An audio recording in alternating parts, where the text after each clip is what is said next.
Hello, and thank you for joining us today in our studies of 1 Samuel. Today we've come to the final chapter of the book of 1 Samuel, chapter 31. And after making a bit of an interlude in chapters 29 and 30 and focusing in on David and what happens to David while the events of chapter 31 are going on, we're going to come back now to the life of Saul. And we are going to see what's going to happen in fulfillment of the promise that was made in chapter 28 and of the things that are going to take place just as God has stated for a period of time now when it comes to the end of the life of Saul. It's not a very long chapter, it's only 13 verses, but let's examine what we find in 1 Samuel chapter 31. Beginning in verse number 1, we read, "Now the Philistines fought against Israel, and the men of Israel fled from before the Philistines and fell slain on Mount Gilboa. Then the Philistines followed hard after Saul and his sons, and the Philistines killed Jonathan, Abinadab, and Malchishua, sons of Saul. The battle became fierce against Saul, and archers hit him, and he was severely wounded by the archers. Then Saul said to his armor-bearer, 'Draw your sword and thrust me through with it, lest these uncircumcised men come and thrust me through and abuse me.' But his armor-bearer would not, for he was greatly afraid. Therefore Saul took a sword and fell on it.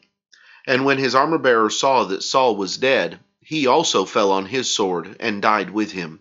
So Saul, his 3 sons, his armor-bearer, and all his men died together that same day.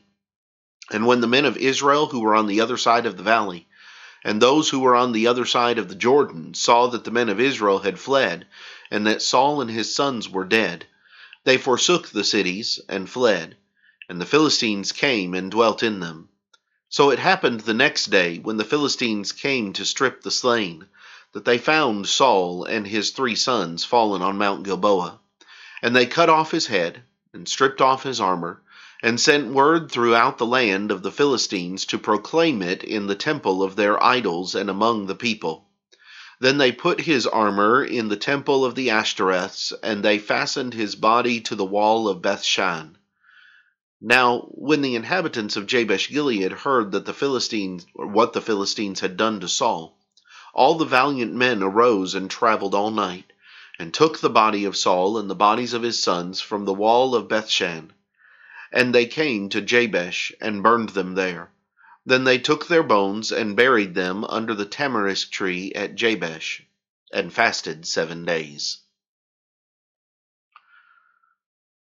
Saul's death is going to take place on Mount Gilboa. And it's not just going to be Saul that is going to fall there. Jonathan is going to lose his life there, and 2 other sons of Saul. This is going to be a massive defeat for the people of Israel. And this is going to be one that is going to bring the Philistines a great deal of power and prestige because of it. David is not going to be there, as we've seen in chapters 29 and 30. He's going to be down at Ziklag. But Saul and the promises that God made pertaining to Saul, those things are going to be fulfilled, and Saul's reign will come to an end. Tomorrow, Lord willing, we will come back and we will look at some of the lessons from 1 Samuel chapter 31.